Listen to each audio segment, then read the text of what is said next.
Good morning, everyone. It is Wednesday, and you know what that means. It's time for another Countdown to Classic. Welcome to the podcast that educates, informs, and gossips about World of Warcraft Classic. Every Monday, Wednesday, and Friday, we discuss the news, hot button issues, and content of the highly anticipated World of Warcraft Classic.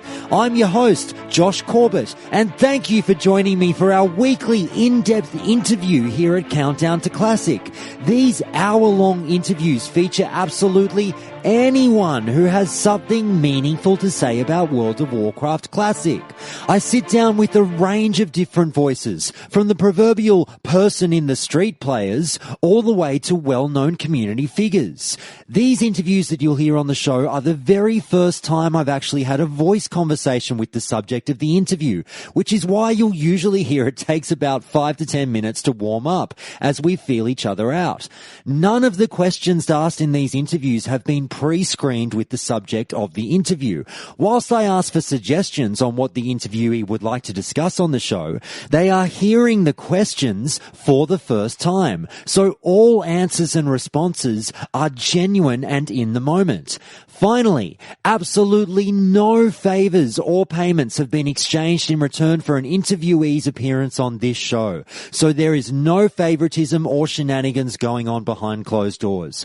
Please do stick around until the tail end of the show, as not only do we put the interviewee through a few fun hypothetical questions, but also at the end of the interview, I air a segment called Calling Countdown, where you, the listeners, get to call into the show and sound off on anything that you want to talk about the game or the community. And I took a few more calls this week, and everyone's getting into the swing of things, and it's really fun here over at Countdown to Classic at the moment, as more and more people get on board with this interactive experience that I'm really trying to cultivate here. It's a community, everyone. Phone in and get on board and have a bit of fun with the show. It's really good times. If you would like to be featured on this segment in the future, then please email me at feedback@countdowntoclassic.com or join the show's fantastic Discord and PM me there. You can find the link for that in the show notes or on the website. Now this week, I sat down with class guide creator and streamer DaReal Marky Mark, and we spent over an hour going through everything classes in World of Warcraft the vanilla days. So please sit back, relax, and enjoy this super insightful interview as we get right into the show. Okay, so a big Countdown to Classic hello to YouTuber and streamer Marky Mark. Mark, how are you? I'm well, Josh. How are you today? I'm good, thanks, mate. Thank you so much again for agreeing to be on the show. My pleasure. I just want to say that I basically came across you as a potential guest when I tripped across your class guides on YouTube a short while ago. And if people aren't aware, you've obviously made a fair number of class guides on YouTube, and something struck me about them that differentiated them from others. And I'm not trying to kiss your ass or anything. I try to avoid these turning into ass-kissing sessions. But one thing I wanted to point out was your guides did seem quite in-depth and information intensive. And the one thing that really stood out to me is like the machine gun pace at which you kind of get out these great nuggets of information when you're talking. Yeah, I made them probably about a year and a half ago now, right before the original Elysium launch, which is now Light's Hope. And they were super in-depth for the most part. That was kind of the goal, because I remember I was just on Reddit prior to that launch, and I didn't really have much to do, gaming-wise. So I had some free time, and I saw these questions being asked constantly. I'm like, well, I could answer most of these questions just in the video, and even more. So I kind of just did it. And I don't think they're perfect. I definitely learned a lot more after playing vanilla for another year and a half. So I could probably refurbish them a little bit and give even some more updates. I don't think it would be drastically changed on any of them for the most part, but little things here and there that could be changed up probably. For those listeners who might not be fully aware of who you are or haven't perhaps seen your class guides on YouTube, how about we go through your resume with World of Warcraft, and I'm going to ask you about 10 rapid fire easy questions just about your World of Warcraft playing background. You ready for that? Yeah, let's do it. Okay. Now, number one, with as much specificity as you're comfortable with, where in the world are you from? I am from Connecticut, United States. Okay. And how long have you played World of Warcraft? Since a couple months after release, so late 04, early 05. Fantastic. What was your original main character's name? My first main that I hit level 60 with was a Warlock. And what was it was that? A 60-gnome Warlock on the Gorfiend server named Osculfi.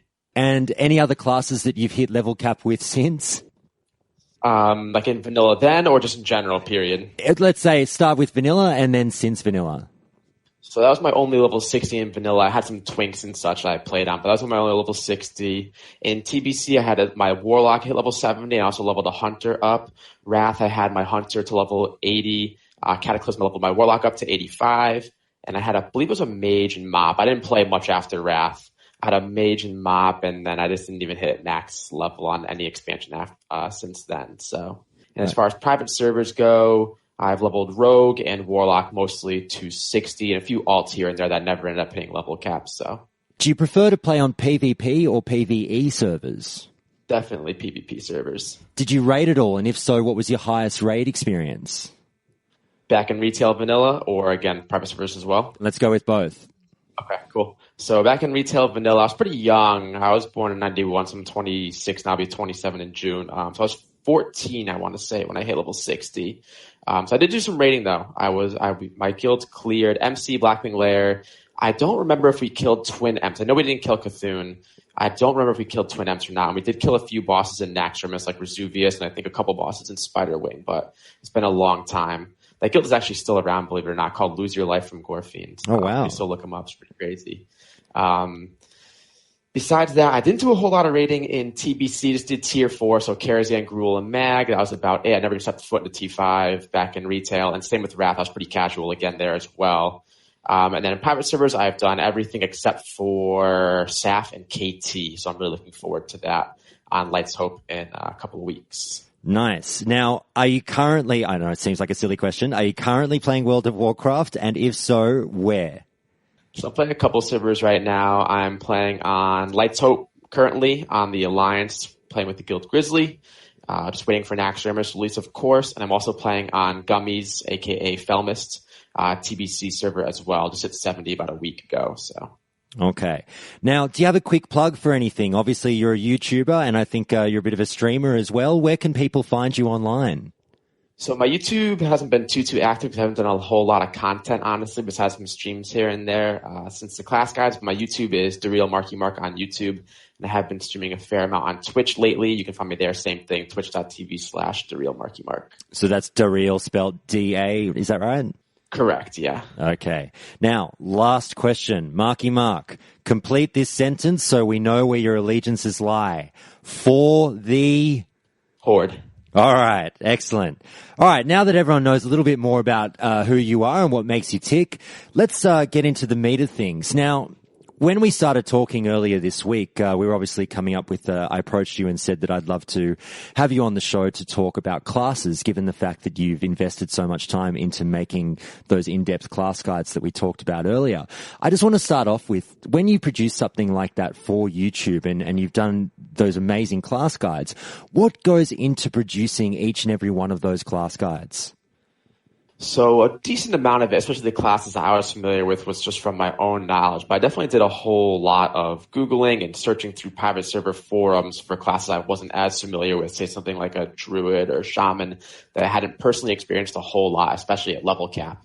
So definitely a whole lot of reading on the old school Nestarius forums, even some old Phoenix forums, just a whole lot of private server, basically watching some videos, reading a whole bunch of text guides, Prebis, all that kind of fun stuff. That was the vast majority of the research and such that went into putting them together. Now, just picking up on what you've said so far, I'm getting the impression that you've learned a crap ton more about the game since you got invested in private servers. Would that be fair to say? Yes, definitely. It's changed a lot, and I've learned a whole lot since I got into private servers. And how have they helped you understand certain classes more outside of simply just spending some playing time with other classes? Generally just playing the game, honestly. I mean, you can read as many guides as you want and watch as many videos as you want, but when it actually comes to actually doing it and playing the class in PvE and PvP roles, obviously getting used to it and seeing how you interact with other classes and such does make a huge difference. There's a lot of little nuanced mechanics in vanilla with most classes where you wouldn't really know about them unless you've actually played against them a lot or played it yourself a lot. And I think that's one of the biggest things, is picking up on those little tips and tricks for each class. When you play through on the private servers and just kind of getting that experience actually playing it. Well, we'll start with this whole class chat rather generically at first, and obviously we'll get a bit more specific as time goes on. But just to open up with, in general, and we'll start with the two-prong question eventually, but we'll go PvP and PvE. But in general, what are your thoughts on class balance as it stood in vanilla? At least back then, people didn't pick classes because they were flavor of the month so much, because most people didn't know much about the game back then. People kind of picked classes based on the lore, maybe like the lore of the class or how it looked, or maybe a certain race could only beat that certain class, etc. So I think class balance was probably a lot better back then than it is now. I'd assume hybrid classes were probably still lesser played back then, but obviously I don't have the exact statistics for it. But I would say on private servers, class balance is probably a bit worse than it might have been back then. That's just a guess, of course, though. Would you say that, let's start with PvE, do you think, were you pretty happy with how the classes were balanced on the whole in PvE in vanilla? For the most part, yeah. Of course, there are some specs that, are just not great in PvE, and some of them do have other pros besides being in PvE, such as PvP and such. But generally speaking, I think it's pretty good. Every class kind of fills a role, at least one good solid role, and that every class is necessary to some extent. Like obviously druids, most raids only take one or two. So that's part of the reason, their representation is usually on the lower side, but they are needed at least to some extent. Could it be better? Of course it could, but I think it's all right how it stands. And do you feel the same way generally about PvP? Probably even more so about PvP, because a lot of specs people don't realize are actually super strong in PvP that aren't so great in PvE. So I think it's pretty solid, again, for the most part in PvP as well. Well, you just mentioned a few specs that obviously might be a little bit unpopular. Do you have a spec that you particularly hate or think is just absolutely terrible outside of the regular ones that we all kind of generally bitch about, like your ret paladins and things like that? Outside of those, not particularly, honestly. It's just going to be your general, moonkins, ret paladins, enhancement shamans, and I guess to a slightly lesser extent, feral druids. Other than that, the other off specs can play some pretty decent role in PvE or PvP. Like even prop paladins are pretty solid for 5 and 10 mans. You're never going to bring a prop paladin to a raid, but again, for 5 and 10 mans, they're not terrible by any means.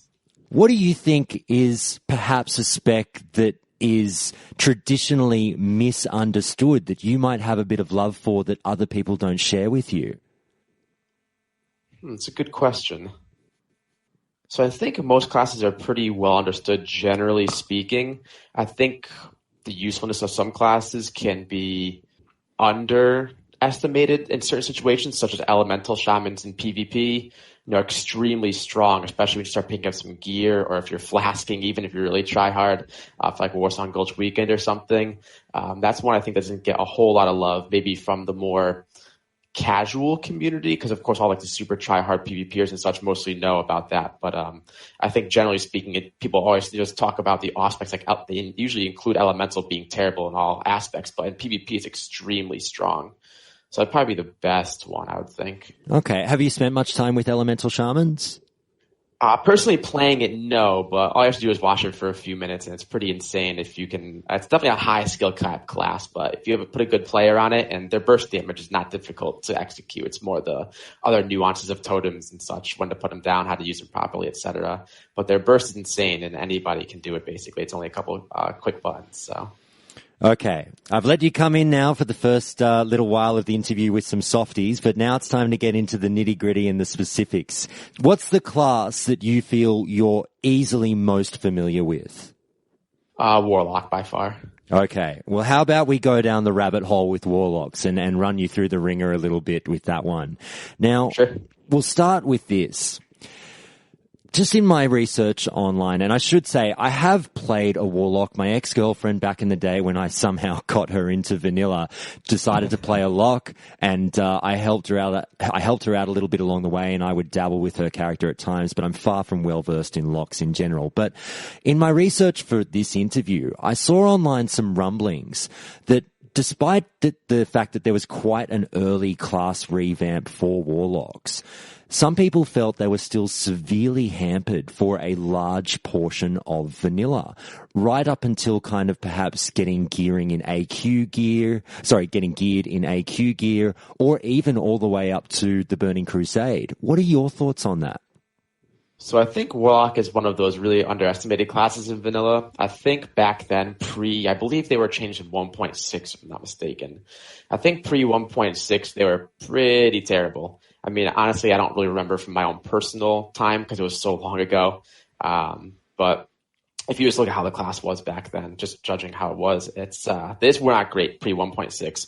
Post 1.6, I think Warlocks, again, are very underestimated and are a very strong class when in the right hands. They can do a lot. They can definitely take multiple opponents on at once, especially if you're utilizing engineering and PvP. As far as the gear portion goes, like you mentioned, AQ40, Nax, even TBC. I mean, Warlock's is one of those classes where I don't think they've ever had like a bad expansion, at least when I was playing it. You know, everyone knows they were super strong in TBC.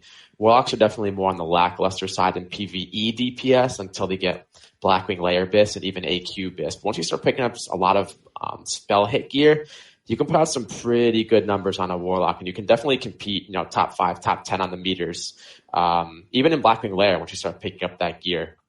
But prior to that, getting a lot of hit gear, yeah, they're pretty bad. I'm not going to lie, in like MC and such. But in PvP, they are, especially with 1.12 talents, they are very strong. So, especially with engineering again, but any class, of course, always has a lot of extra usefulness when you pick up NG.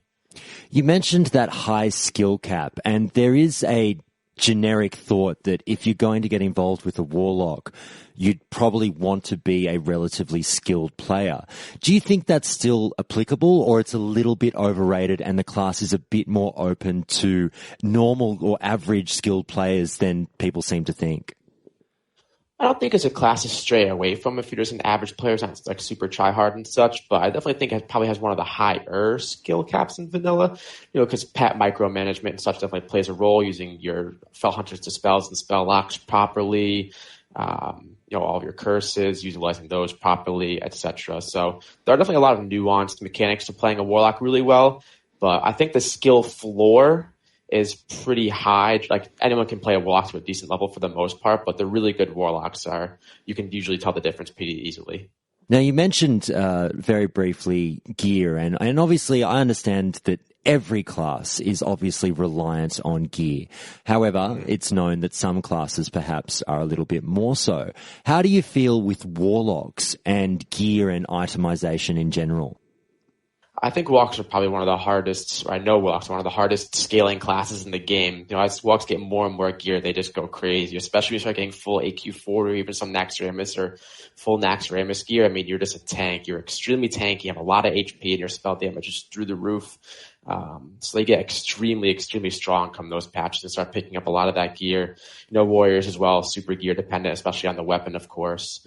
I think Warlocks are probably the top as far as, you know, how hard they scale. I guess Mage could be made an argument for as well, and so is Warriors probably up there too. But I think Warlock is probably number one.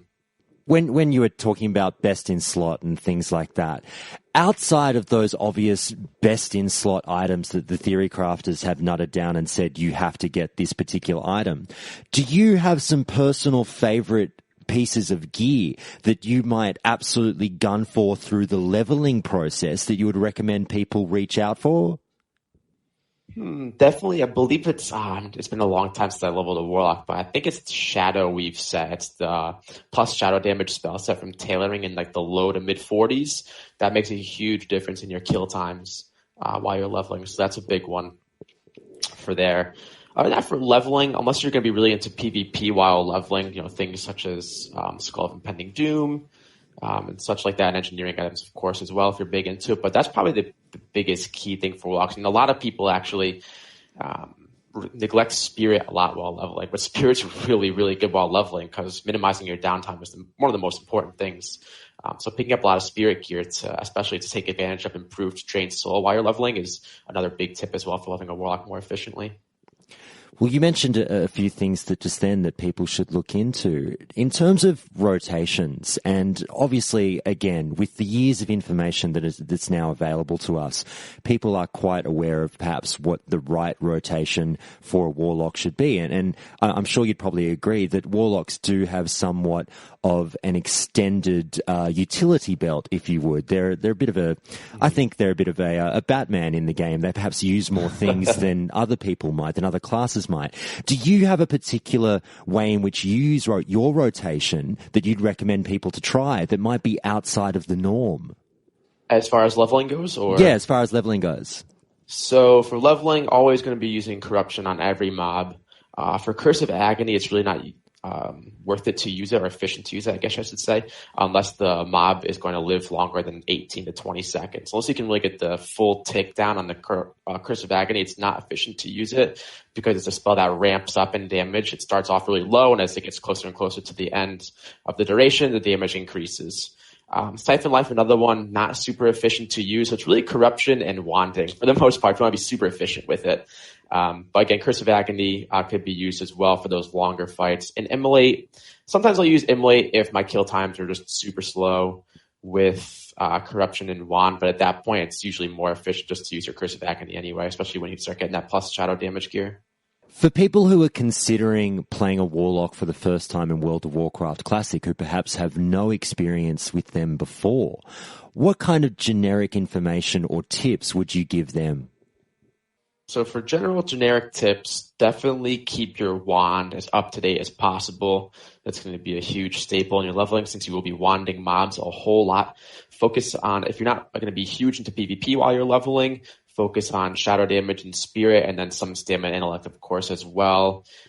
Make sure you also pick up that improved drained soul talent. It's super underrated. One key thing there, though, is you can't let your pet last hit the mob when the drained soul is taking on it to actually get the effect from it. It's basically like a spirit tap from the priest where it increases your mana regeneration after the mob dies, but your pet can't get the final hit. So make sure you pull your pet back right as the mob is about to die so you can make sure you actually get the buff on yourself and your pet doesn't take it away from you. Now, moving on to another class, I think from what I gathered from what you said earlier, it sounded like perhaps either Hunter or Rogue would be the class that you might term as being the one that you're perhaps second most familiar with. Would that be correct? Yeah, Rogue would probably be second. All right. Well, let's talk rogues for a little while. And this is a class that's near and dear to my heart because this is the only class that I basically have most of my experience with in World of Warcraft, even though I am a terrible rogue.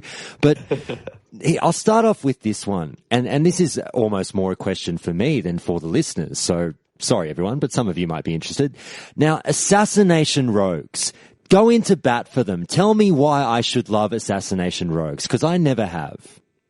So Deep Assassination is poor, I would say, in most circumstances as far as PvE and PvP goes until you start hitting AQ40 and Max Ramnisphere. Then a Seal Fate build for PvE is extremely strong because your crit chance is so high.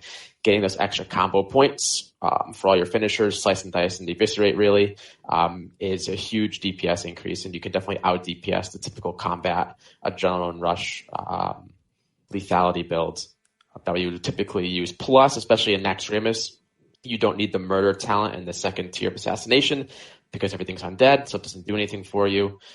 So again, you want to use a Seal Fate talent, can be super strong. Okay, so I'm gathering from what you're telling me that if I'm not getting to AQ40, don't touch assassination rogues. Would that be fair?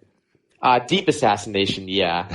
You generally still would want to use this typical 19 points into assassination, 32 into combat for PvE and such, but going down to Seal Fate and such is all right. I guess assassination is still fine for PvP as well if you want to run a cold blood spec, but I prefer a more, I guess you'd say utility-focused PvP spec personally. So when you level rogues, which spec did you personally prefer? Always why? combat for leveling, for sure. Always combat. Tell me why. I mean, obviously, most people are aware that combat is the go-to leveling spec, but perhaps outside of why it's obviously the best one, tell me why you enjoy it so much. So it's just the most efficient, of course, as far as leveling goes. So it's going to make your leveling process the fastest. And I'm a pretty try-hard player when it comes to WoW. So I'm on fresh servers and such. I'm always trying to get to level cap as quickly as possible. So I use everything available to me, especially in game, to get there as quickly as possible. But the big overlooked thing is I know a lot of rogue players who I've played with recently, and I was just talking about this with briefly here and there, didn't take the riposte. It's riposte or riposte. People always try to correct me on it. And everyone always says something different, but I'll call it riposte for this. I go with the riposte. Talent is super underrated. It's extremely strong, even though it does cost 6 full points to get into it, 5 for the parry, then 1 for the actual ability. It's basically going to do as much damage as your Sinister Strike does for a quarter of the energy, and it disarms the target. So extremely strong ability and really underrated. That's one of the big parts about it. You said something in your rogue guide on YouTube that seems so simple to so many people, but again, I'm one of those dummies that, having actually heard it, I went, he's very right. You said this: when dual wielding, obviously with a rogue, clearly you have double the weapons in your hands. However, double the weapons in your hands also means double the misses. And I forgot how frustrating it could be leveling a rogue, seeing a lot of my, jabs and shots at mobs being missed, parried, things like that. Tell me about your experience and memories leveling rogues. Yeah, it definitely could be a pain in the butt. I'm pretty sure now I ranked rogue as probably the second. I said hardest in the videos. I don't know if I would say hardest anymore. I'd probably say most tedious to level. They have some things to help them. You have Blade Flurry for multiple mobs every couple of minutes, Banish, Sprint, etc., Evasion.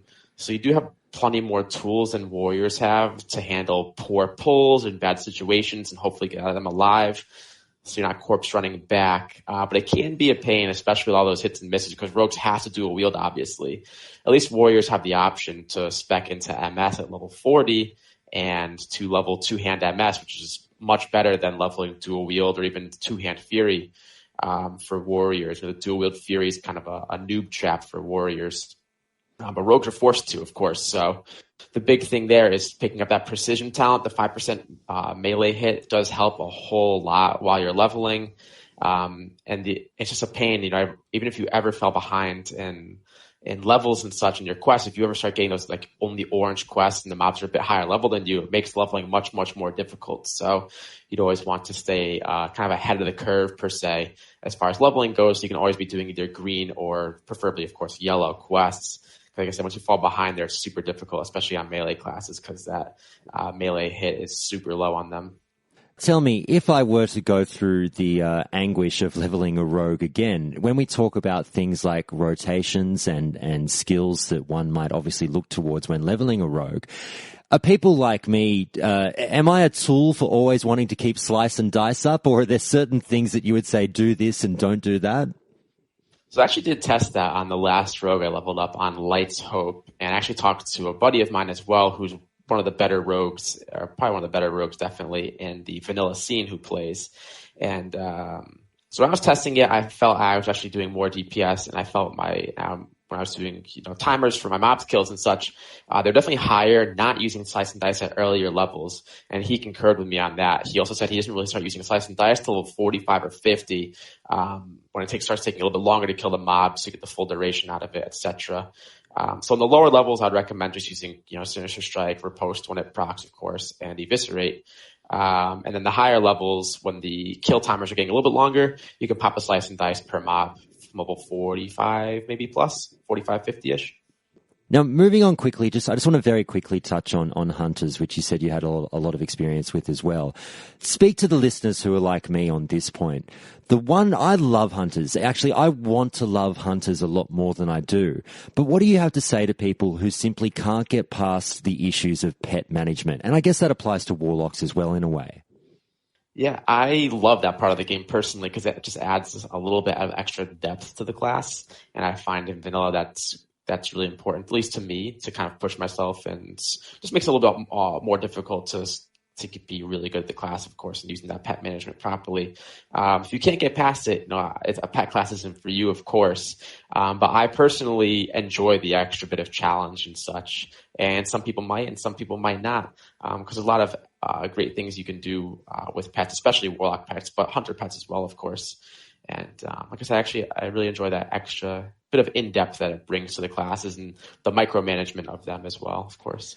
And what hunter pet did you always find yourself gunning for or consistently using? Is there, and I should say this, I haven't played a hunter before, but I can only presume, again, after the years of theory crafting, there is a quote-unquote best-in-slot hunter pet that one should aim for. There is. So the best in slot right now, okay, so pre-patch 1.9, the best in slot hunter pet is Lupos. It's a wolf in Duskwood. And instead of doing physical damage, he actually does shadow damage. So he ignores all armor, of course. And so his DPS is absolutely insane pre 1.9. Post 1.9, he's normalized. So his damage is just regular. At that point, it's up to you. You can either pick a cat or you can pick another wolf to buff your party with the Howl, the extra AP, because usually hunters are going to be put in the melee groups to buff them with True Shot Aura. So if you really want to help out your buds in the melee team, you can always grab a wolf with Howl as well to give everybody that extra AP buff on the next attack. Okay, now let's take all stats and things like that out of the equation. Let's not talk about theory crafting and best in slot and things like that. Just purely, let's say, aesthetics or the cool factor. What's your favorite pet? Ooh, probably one of the Winter Spring Tigers. Fair enough. The tigers are very cool. Yeah, I always loved the Winter Spring Frost Saber mount. It's my favorite mount in vanilla. And actually, I grinded most of it out in vanilla, and didn't finish it until TBC on my character, but I had it back then, and I've just always loved the mount ever since then. So obviously they go pretty well with it, so I always thought it was cool. Well, now that we've touched a fair bit on classes and your thoughts, and please, again, listeners, if you do want to hear more of Marky Mark's thoughts on the classes, please do go and find his class guides on YouTube, as they are incredibly informative. But moving on to the next topic now, you mentioned to me when we spoke earlier this week that another topic that you'd love to hit on, if given the chance, was that of patches and perhaps patch progression. What are your thoughts in general on the vanilla patch progression? As far as how Blizzard wants to do it, or how it was done back in vanilla retail? Perhaps we'll start on how it was done back in the day, and then we'll move into how they might do it with Classic. So how it was back then, I mean, it could have been done better. Of course it could have, but it wasn't bad for what they did. I think the class updates probably could have come quicker and sooner, because a lot of classes were awful at launch and a lot were completely broken. So the class balancing was definitely not the greatest. I think that was probably one of the worst parts of it back then. So I think that was probably the biggest issue of it, that could have really been done better back then. But generally speaking, I think the patch progression done by Blizzard besides that was pretty solid. Well, as someone, you mentioned earlier that obviously you played a Warlock, and I'm not sure what class you might be planning on playing in Classic, but perhaps Warlock is one of them. Are you comfortable with, some people are obviously calling out for a complete vanilla experience, which would be starting from patch 1.1 all over again and going through everything as it was, exactly a carbon copy of how we got it back in the day. If we were to start back in 1.1, as a Warlock, how would you feel about going back to those pre-1.6 fixes that you mentioned earlier? Well, it definitely would suck pre 1.6 for the most part. I mean, especially if you played Alliance. If an undead rogue opens on you, unless they are really bad, you are going to die. I mean, there's pretty much nothing you can do about it. No death coil. They have a completely broken World of the Forsaken. I mean, you're just going to die very quickly. There's nothing you can do about it, really, which is pretty sad. So, it would kind of suck early on, not going to lie, but you're going to be in your 1.12 state in 1.6. So compared to a lot of other classes at that point, you're going to be completely broken. So I guess it'd be a give and trade there, because or give and take, I should say, because for half the expansion you can be kind of crap, and then the other half, for a good chunk of it, you're going to be pretty busted, especially when you start picking up that Blackwing Lair AQ40 gear within the first couple patches from there. So. Did you have a moment in the game where you felt all was right within the world balance-wise? Do you prefer the starry eyes that you had at patch 1.1? Do you think everything was perfect with patch 1.12, as a lot of private servers go through now? Which one do you kind of lean towards? Probably lean towards a hybrid, honestly, if we're going to talk about how Blizzard wants to patch it properly. But 1.12 is definitely better off than 1.1 was, just strictly speaking. If you're going to choose between the two of them, I definitely think 1.12 is much better balanced and such than 1.1. I think the only issue with 1.12 would be trivializing PvE content, but at the end of the day, let's be honest, PvE in vanilla is not difficult per se. And I think even with 1.1 talents, it might make the first clear in Molten Core be a bit harder, but it's not going to make or break a guild who's going to clear it that day, I don't think. Now, you say it's not difficult, but watch me die to mobs in Duskwood one time, and then I'll beg to differ with you. But patch 1.12, the talents that came, and I've been reading more and more recently, and even though I've always known about the vast talent overhaul that we got with 1.12, I think even I'm somewhat underestimating exactly how much work Blizzard did on the talents in that particular patch. How did you feel about class balance in general and the talent trees when that 1.12 patch came out? I think it was definitely a lot better. I mean, if you go and look at some of the talents that were around prior to all of the class balancing, because class balancing is another thing, is it wasn't done all in 1.12. It was done, of course, we talked about 1.6, I believe is the first one, maybe 1.5, I don't remember exactly, and onwards. So it wasn't something that was done overnight, of course. It was done slowly over vanilla. And I think they did a pretty solid job at balancing most of the classes. If you take a look at some of the talent points, like 31-point talents and stuff prior to the changes, they were pretty bad. Like Blessing of Kings being a 31-point talent, Hurricane being a 31-point talent for Druids. Innervate was a 31-point talent for Druids. It was pretty all over the place. And to have a 31-point talent be Hurricane or Innervate or Blessing of Kings is pretty bad. So when they redid the talents, I think they did a pretty solid job at balancing most specs. Of course, there's a few we know about that are still useless on most fronts, but beyond that, I think they did a pretty good job. Moving on now perhaps to what we might be getting with World of Warcraft Classic. Well, let's start with this. What do you want personally? Do you want patch progression, or do you want to start off at a particular point in time, perhaps say go with 1.12? So I guess you kind of have like the no changes crowd, the some changes crowd, and the changes crowd when it comes to Classic. And I guess it really depends on how you define those things. Is changes like not strictly 1.1, like from the get-go and exactly how it was in 1.1 onwards? Or is changes only adding things that were after vanilla, like LFR or like transmog or something like that? So as long as they don't add anything that wasn't in vanilla, I think it'll end up being okay for the most part. I do think strictly 1.1 is a bad idea, mostly due to class balancing issues, because class balance on private servers already is not the greatest. You're always, in every private server you look at, especially for vanilla, it's warriors, rogues, and mages dominating the top three, and then you have your hybrids, paladins, druids, and shamans always the bottom, and the difference is pretty huge between them. Warriors sometimes make up 18+% of a server's population, whereas druids are like 5%, and shamans, which are a great class, and paladins too, are still below 6, 7, 8%. And that would only be exacerbated by the 1.1 talents, especially for the hybrid classes. Whereas warriors would be even stronger, way stronger than they were in 1.12. I mean, they'd be completely broken in 1.1. Rogues would be super strong. Mages and priests would be by far and large the most played, whereas everything else would kind of fall by the wayside as far as population goes. So I think the biggest issue with 1.1 would be class representation, just for those specific reasons. You mentioned just then, obviously, what everyone is quite aware of, the changes versus no changes, Great War of 2017 and 2018. And some people are changes, some people no changes, some people some changes. And as I joked last week the last episode on the show, some people are no changes but curious. Tell me, what are you? Are you changes? Are you no changes? I'm pretty sure I know the answer, but go for it. So again, it depends how you define them, really. I'm no changes that weren't part of vanilla originally. So I personally think that a patch 1.1 with 1.12 talents and class changes would be ideal, and maybe release Battlegrounds in such a bit earlier, because Battlegrounds weren't released like 6 months after release, and a lot has changed since then, of course. So I think 1.1 with 1.12 talents and class changes, and maybe releasing Battlegrounds earlier than 6 months, maybe, a couple months into the server would be awesome. I think that'd be really great. And I think that would fix a lot of the problems that 1.1 did have. Because I think it'd be cool to go through 1.1 again. If they did 1.12, I'd be fine with it as well.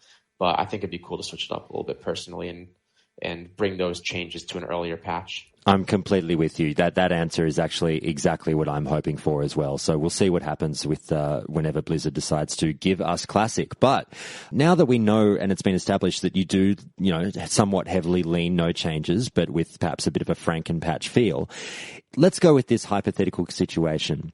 There's a gun to your head, and you absolutely were told that you had to make one change to a class in World of Warcraft Classic that was different from the vanilla days. It's a life or death situation. No one would begrudge you for making the choice because your life's on the line, hypothetically speaking. What change would you make to what class and why? I would probably just give Paladins Taunt because I still don't think Paladins would ever be tanking raids, and it'd make them a lot stronger in even just 20-man or 5 or 10-man dungeons. So I don't think it'd have a massive effect on the game and wouldn't really ripple to any other areas, whether it be PvE, PvP, etc. But it would kind of help out a class by not changing too much elsewhere, if you know what I mean. No, I'm sure you've just made a lot of Paladins very happy because that's the one class that really, there seems to be the ongoing plight of the Paladin, and they are incredibly vocal about the issues that they seem to have with how the class was treated in vanilla. So I always find it interesting that they get brought up so often. Yeah, their other two specs kind of get shafted by the wayside. I mean, their holy spec is extremely strong, easily the most efficient vanilla healer there is by far. But prop, no one wants anything to do with the prop, even in 5 and 10 mans. Which if a prop probably want to take my 5 or 10 man, I wouldn't just throw them by the wayside. They're really not bad at all. Besides not having a taunt for bosses, that's the biggest issue. But their AOE threat is incredible for big packs and such, like maybe in like Undead Strat or something. And then Ret is super similar to Enhancement, where it's really proc based. Their PvE DPS is low.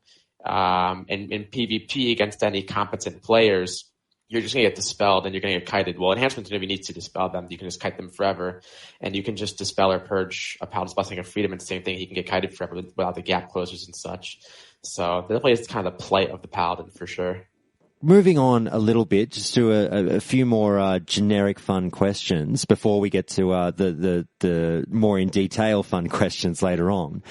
I think I'm not going to ask what your favorite class is because I think I know the answer. It's going to be Warlock, right? Correct. Okay, so moving from that, what's your least favorite class and why? My least favorite class to play would probably be Shaman. And not because the class is boring per se, it's just not my play style. And they are a really high skill cap class, especially in PvP and such, but I just never found the play style particularly interesting to myself. Let's say World of Warcraft Classic arrived with patch 1.12 talents in a 1.1 timeframe, like we said that we're hoping for. If that were to happen, which class do you think would still need the most work done on it in terms of perhaps class balance, and why?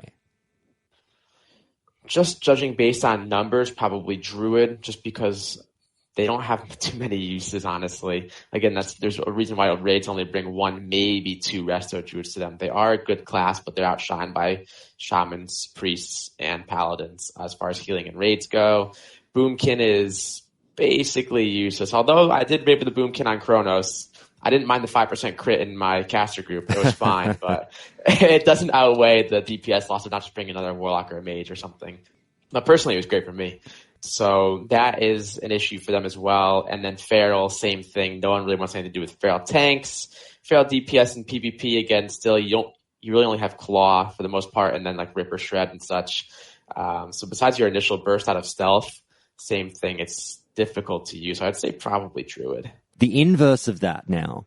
What class do you think needed the least amount of work done on it and was left in the best shape by Blizzard at the end of vanilla?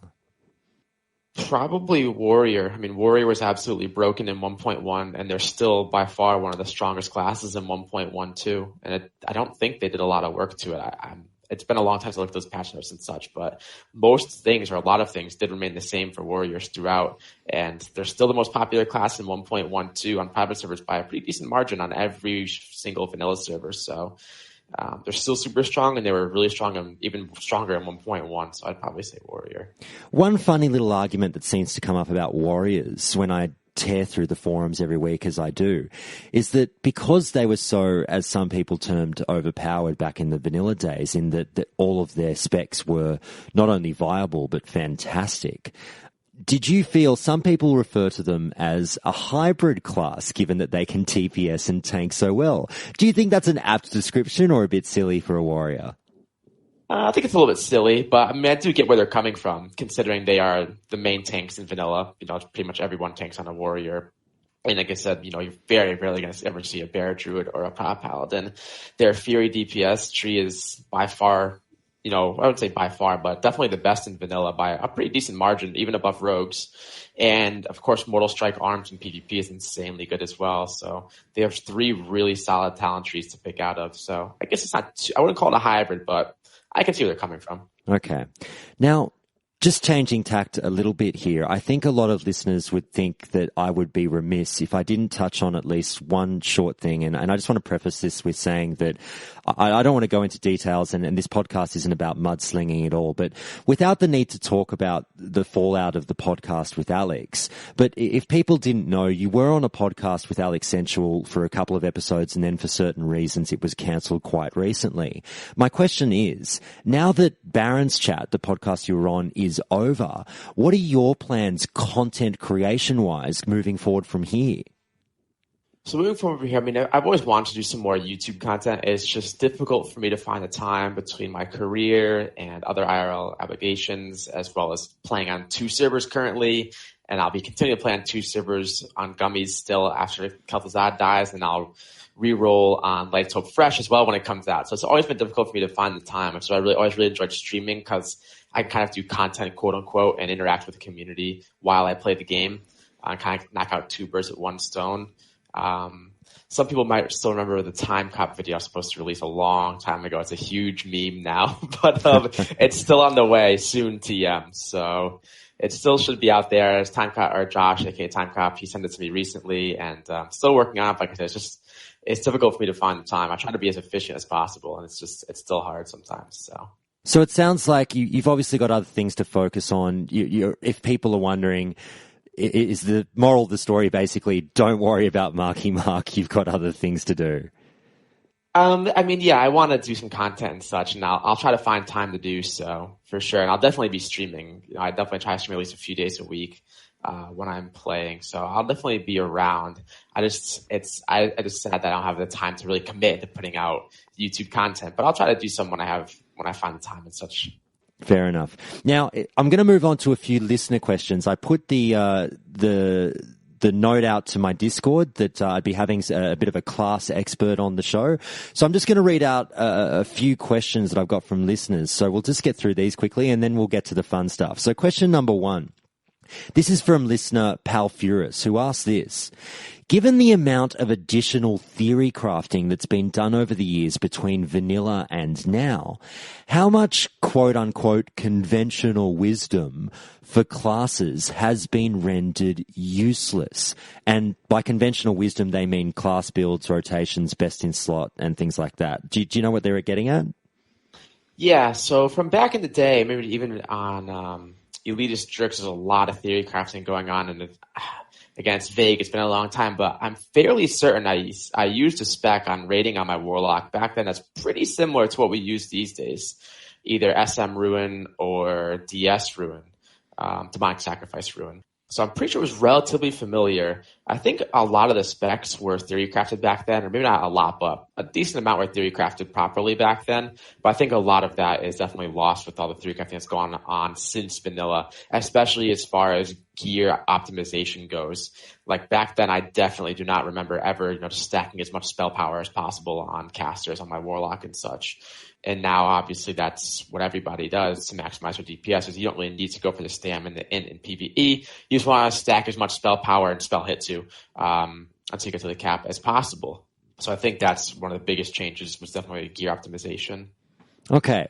The next question comes from listener Octane, who asks this.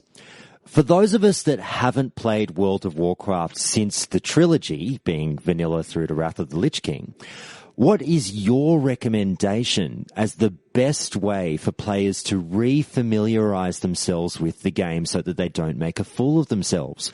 Would it be to play a private server, to simply read site guides, to watch videos on YouTube, or perhaps something else? At least I watch my guides, of course. I'm just kidding. Like I mentioned earlier on, I think watching guides and reading them as well on forums and such is a good way to just at least familiarize yourself again with the game. But I also mentioned before too, is playing it is a lot different. So I do highly recommend people who want to play Classic to play on private servers. Just to really familiarize yourself with the game. It makes a huge difference actually playing the class than actually just reading about it or listening about it. Playing it in some dungeons, playing it in some PvP, seeing if you still enjoy the class, if that's really what you want to play. And again, learning some of those more nuanced things and those tips and tricks you figure out kind of on your own as you go through the world. Okay. The next question comes from listener Ugrakor, and I know we haven't really touched on healing classes. I'm not sure how much experience you have with them. I'm sure you've got a little bit, but they ask this. Which healing class do you think requires the most skill? It's a good question. You have to give me a second on that one, see Sure. what you think on it. As far as PvE goes, probably Druid or Priest. I'm honestly not sure because I haven't played them a whole lot at max level. I've really only healed at max level in vanilla on a Paladin, which is definitely the easiest one to do so. Probably next to Shaman. Well, Shamans have totem twisting and such to do as well, so Paladin's definitely the easiest. So probably one of those two for PvE. But Shaman's up there as well because of totem twisting and such. That's a difficult question for PvE.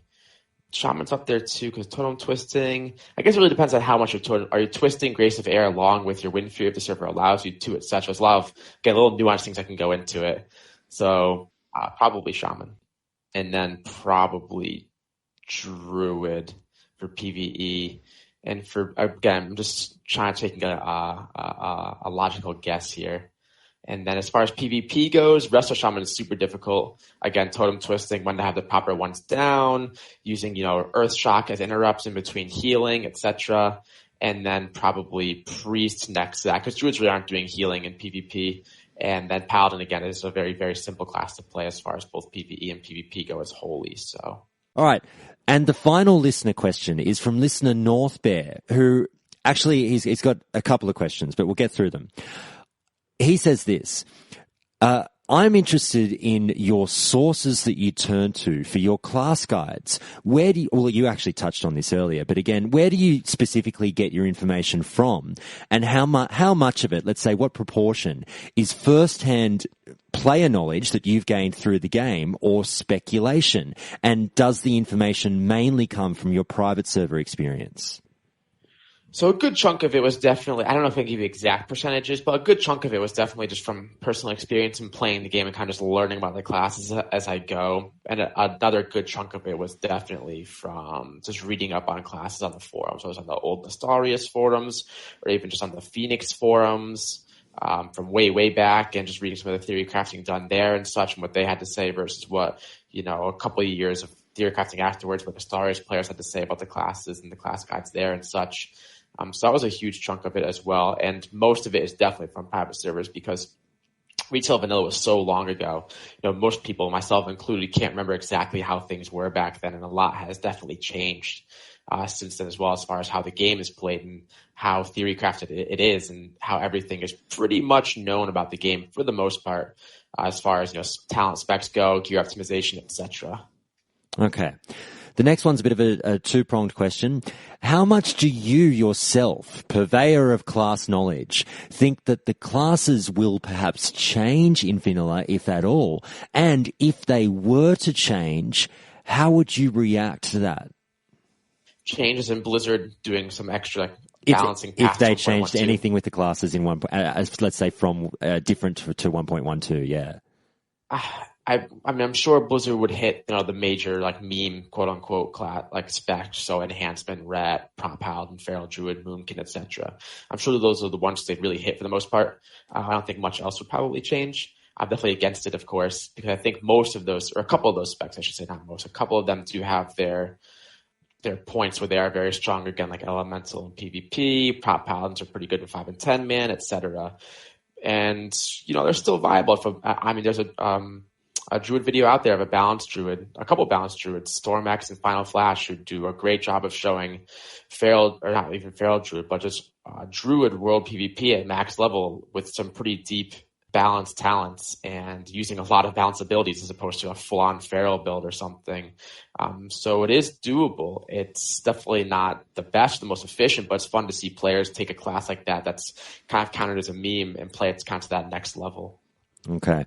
So I'm not sure if you can hear my cat meowing in the background. We run a really professional operation here at Countdown to Classic. Okay. The final question that listener North Bear had was this.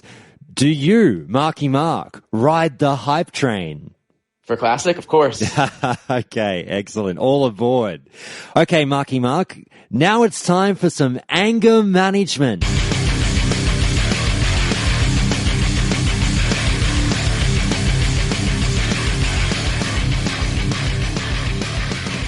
Now, each episode, I ask the interviewee to go away and have a think about a particular topic that gets them quite angry about World of Warcraft or something within the community of the World of Warcraft. Do you, Marky Mark, have something that you are dying to rant about as your own personal anger management?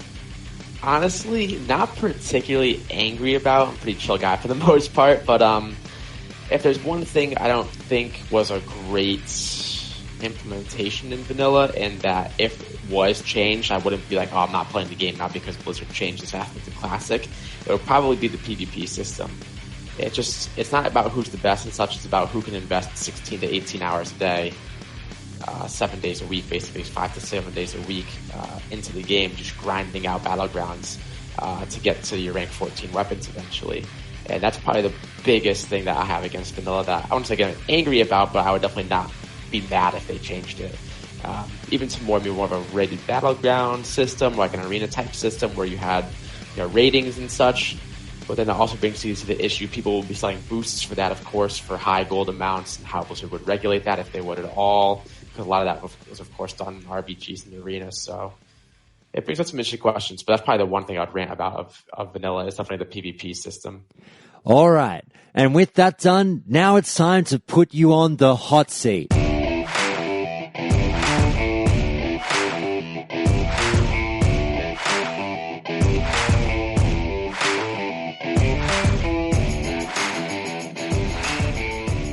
Each episode, Countdown to Classic asks the interviewee to jump on the hot seat and answer 10 fun questions, hypotheticals about the game. So, Marky Mark, you ready for it?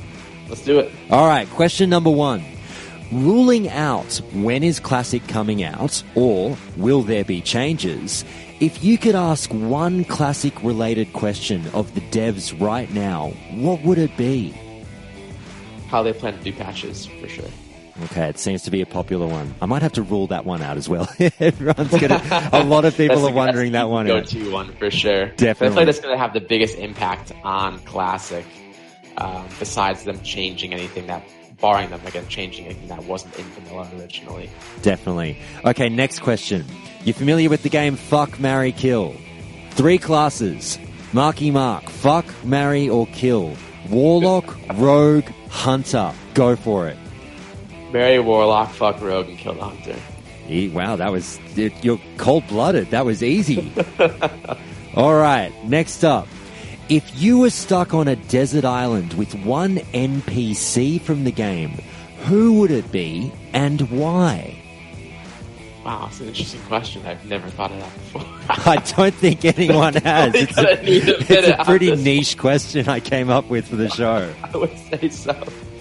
You got to give me a minute here. Yeah, sure. I'll just say Thrall. You can just water walk out of there. Oh, Great point. And it's so funny, and the listeners know this. When I devised this question, I didn't actually anticipate getting off the island, and everyone's so much smarter than me. They come up with a way in which an NPC could help them get off the island. And I thought people would just pick a character that they want to sit there and chat away with until the end of their days. But this is why you're the experts and I'm the idiot. All right. That was my first thought that came in, was like, all right, I guess who would I want to sit here with all day? But I was like, might just get off the island instead. Absolutely. All right, next up. What's the meanest thing that you've ever done in the game? Meanest thing I've ever done in the game? Honestly, I can't think of a specific instance where I was like super cruel to somebody, but I always thought it was relatively mean to steal allied players' nodes from them. So if I'm out herbing or mining, snagging at least like one tag of like a node from somebody, or snagging like a Black Lotus from another Alliance or Horde member. I thought that was the nicest thing in the world to do, and you always get some pretty mean whispers after that. But usually it's all in good fun, I guess. Absolutely. All right. What class would you say you kick ass at, and what class would you say you suck at? So Warlock is definitely by far my best class, and the one I'm worst at would probably be Shaman, because I haven't invested a lot of time into playing it personally, and it definitely has a higher skill cap than most classes in vanilla as far as PvP goes, at least. So I'd probably be on the below average side, at least at first. Okay. Do you have a proudest in-game moment? It would probably have to be back in retail vanilla, even just clearing raids, like clearing Black and Lair. I remember killing Nefarian for the first time and such back then, even just stepping foot into Naxxramas. Probably killing a Naxxramas boss, or one of the few bosses that we did kill, were probably my proudest moments, because very few people even stepped into Naxxramas in the first place, never mind downing a couple of bosses or even just one. So that'd probably be my proudest moment. Do you have a most embarrassing in-game moment? Relatively recently, doing AQ, probably a few months ago, doing AQ40 on Lights Hope. I was not paying attention apparently enough as I should have been, and the eye, how does the eye beam, turned right on me, right on top of me, and I just kept DPSing and just got one shot by it once it started. So that was probably the most recent one I can think of. Sure thing. Now, what's your best guess as to the release date of World of Warcraft Classic? My guess is probably Q3 or Q4 next year. So probably about a year and a half from now, give or take. Okay. What was the moment that you fell in love with World of Warcraft? When I first saw it, probably, because I was pretty into... So my first PC games were Warcraft 3 Reign of Chaos and Warcraft 3 Frozen Throne. Probably besides like Sims and stuff, I probably played before that. But so I played those. A buddy of mine got me into Warcraft originally and really enjoyed those. And I don't remember exactly when it was again. Probably, not too long after release. That same buddy got World of Warcraft, so I went to his house to check it out. I remember he was running around some kind of human. I think it was a mage in Storm. When I was like, "Holy cow, this is awesome!" And that was basically it right there. When I went home and I was like, "Mom, can I get with this game?" I was like 13 years old or 14 years old at the time. And I remember just logging in, and this is a hilarious one too. I remember when I first got the game, I was so new. I didn't realize you could, apparently I didn't know you could just click on the mouse and change the camera angle. So I ran around for the first 6 levels on one of my first characters with the camera right on top of me, looking down at my character.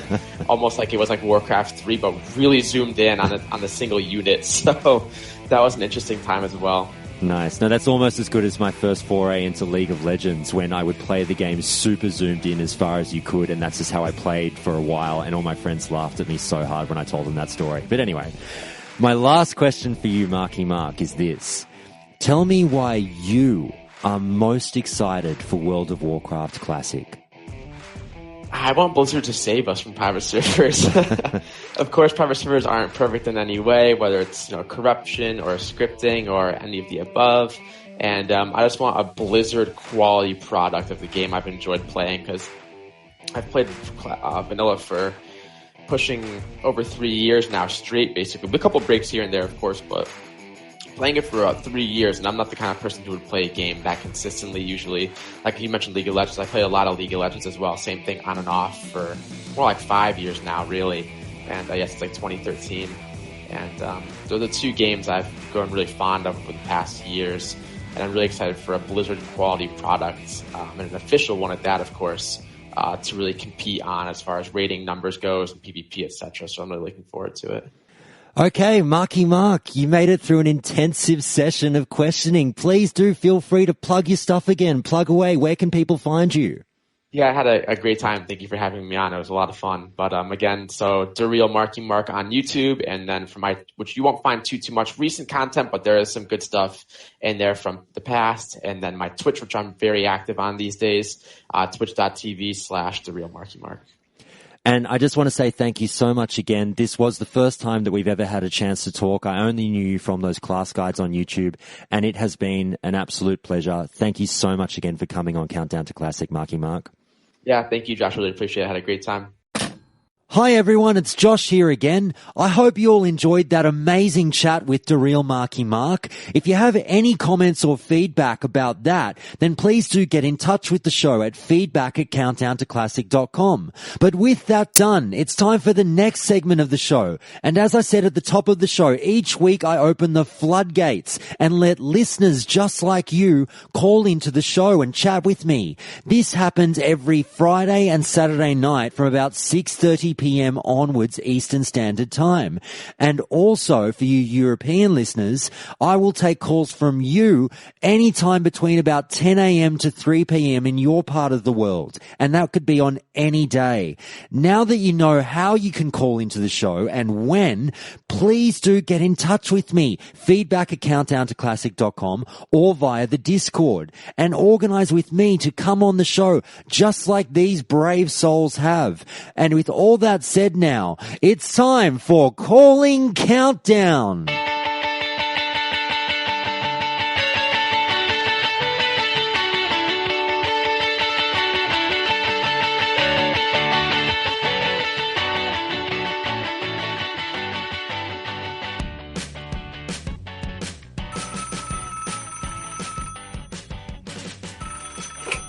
All right, we've got another caller on the line here. Who have we got calling into the show? Hey, Josh, this is Melderon. And Defcamp. Yeah, we're from a YouTube channel, Defcamp Melderon TV. We cover classic WoW content. Fantastic. No, I was so happy to wake up on a lazy Sunday morning here in Australia and see that you guys had gotten in touch with me and asked to be on the show, and I was more than happy to take this call. So what have you got to talk about, guys? What's going on? Well, first and foremost, we'd like to talk about something that's, I feel like, and both of us feel like, there's a unfortunate toxic stigma that the classic community has, whether it's in the forums, Reddit, or YouTube. I feel like a lot of people are voicing their opinions in non-constructive ways, and that's something that I think we need to rectify. Okay.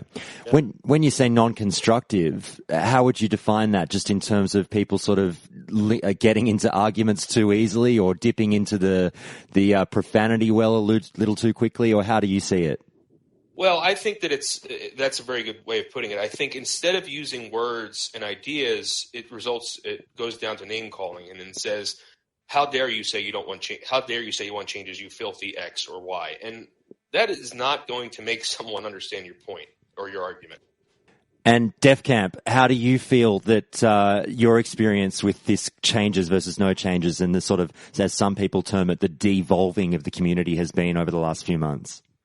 So the way I feel about it is there are a lot of passionate people when it comes to Classic WoW, and it's something like someone coming to you over something that you love, and then them telling you, hey, listen, you might think this is great, but I think it sucks. I think it's this. I think it's that. And also, we've been waiting so long for this.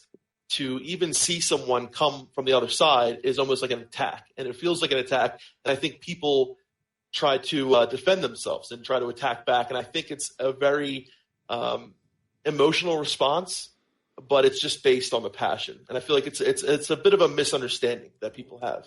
So in seeing this kind of behavior displayed, obviously on various forums across the web and in some other shows and things like that, and people, getting a bit passionate when they discuss changes versus no changes and all that stuff, how does it make you guys feel? It makes me feel like, well, that's one of our main missions of the channel, actually. One of our main missions is to, of course, talk about why we're no changes, and we can go into that later. But our sub reason or point number two is that there's a lot of things we can do to ensure that the Classic WoW community and the servers, when Classic does launch, will be even more of a success than they probably already will be. And I just put up a vlog today about that, actually. And it's about, when you're logging into the game and you're coming from a private server, you're a WoW veteran, you know a lot about the game. And I think it's very important to be patient with people that are coming from retail or coming from who have never played WoW to really be a WoW ambassador. And in that way, and not just in game, but on Reddit and on YouTube as well. And by WoW ambassador, we mean like show the guy where the quest NPCs are, show him where the trainers are, show him where the flight masters are. Maybe drop him a 6-slot bag. Give him something to realize, what the WoW community is all about. Classic WoW is about community. It's about socialization. And Defcamp, if I can ask you, do you concur with that? And well, actually, I might ask you this one. What kind of proportion of new players do you think we're going to see in WoW Classic? And do you think it's going to be a large enough proportion of people within the game that it's going to be quite important to do, as Melderon has said, and act as a bit of a guiding light to these new inductees? Absolutely. I think we're going to see a lot of new players. And if private servers are a testament of that, I mean, there are tons of new players that play on private servers. And when people who have the option to play it from Blizzard, I think we're going to see numbers and records. And I think what's really cool is there are people out there like Melderon and myself, like GP30, who we had in our Def Talk, who are vanilla WoW veterans and who are willing to take on that role as the ambassador. And, it's unfortunate that there's such a negative stigma out there because people tend to focus on the negative stigma. They tend to brush off the positive. Just like in the real world, I deal with addicts in my field, and people tend to see them as negative and this and that, but they're really some of the most compassionate people. And in the WoW world, we have these people that are willing to help them, willing to guide them, want them to experience the experience that they had, and that is the true vanilla WoW veteran that I see and that I have seen, I think, time and time again. And I think it's just a misunderstanding that people have. And, hopefully we'll be able to bridge that gap a little bit, though. Well, in a call that the show took last week, we had one listener call in and he basically put on the table his classic resolution, something he wanted to do differently when Classic is released that perhaps he didn't do when he was running around in the vanilla days. Now, would you guys term this as somewhat of your classic resolution, like a New Year's resolution? This time it's going to be different, to actually go out of your way to really try and help people, to try and promote that really friendly environment within Classic? I love that, yes. And to answer your question briefly, but more in depth, Defcamp and I started in patch 1.9. So we were already a year and a half in, almost 2 years into WoW Classic. And we were horrible noobs for the remainder of vanilla and into TBC. So for us, it's we've learned so much about the game over the years that we want to give back to what the game has given to us. If it wasn't for the social interactions that I had when I first started, I probably would have quit. It's a very daunting world. And I think that a resolution to go back and say, okay, I'm going to give back, I'm going to do what others did for me, is a great way to strengthen and make strengthen the Classic WoW community, the servers, and make them even more a success than they may already be. Okay, so you're 1.9ers. You're the class of 1.9, just like me. Oh, nice. Oh, yeah. Gates of Encourage, baby. That's it. Even That's though we it. had no idea what that was. Yeah, I know. Excellent. Well, one thing I might ask is if we're going to be sort of putting the call out to players and challenging people to make this classic resolution along with us, what exactly specifically would you say that you're going to be doing? And obviously we've touched on, I'll be friendly, I'll be helpful, but what specifically do you see yourself doing in order to help new players into the game? Well, yeah, personally, I'm definitely going to, I know we're going to have our own guild. We're going to advertise, most likely it being at the start, a friendly leveling guild to where, all people are welcome. That will be our message, no matter if you're a retail player, a vanilla WoW player, all people are welcome. And we're going to be, I can speak for myself, right? I'm going to be out there because this is what I enjoy doing. And that's what everyone I think should do. If you enjoy doing it, then do it. I enjoy helping people. I'm going to, be the person who's going to go out there and I'm going to be constantly, asking guild or, if anyone needs help, and kind of be that person to, because it's very daunting in the world of vanilla. Sometimes people aren't nowadays so willing to start conversations. So maybe it would be better for us to maybe start the conversation and say, hey, if anyone needs help, we're here. Or if you guys are in the guild and anybody needs help with anything, have any questions, we're here to help, that kind of thing. So I think being more engaging and just being out there so that people can come to us and know that we're out there willing to help. Absolutely. Now, you touched on something earlier at the outset of the call that I was actually going on about in a stream yesterday that's sort of near and dear to my heart and is generally the overarching theme of the show here. And I'm sure that you guys somewhat subscribe to this concept. And it's that within the realm of this rather aggressive changes versus no changes argument, as I have now started to call it, the great changes versus no changes war of 2017 and 2018.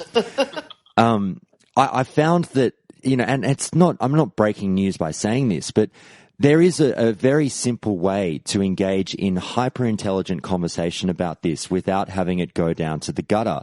And the one thing that I've tried to cultivate with the show and with my Discord, and why I praise the Discord channel so much, is because the members in the Countdown to Classic Discord, they do disagree with each other at times, but they do it so respectfully. It's not hard to say, look, I hear you, but here's why I disagree. And then you can all, cheers a beer at the end of the day and leave it on the field, if you know what I mean. Yeah, absolutely.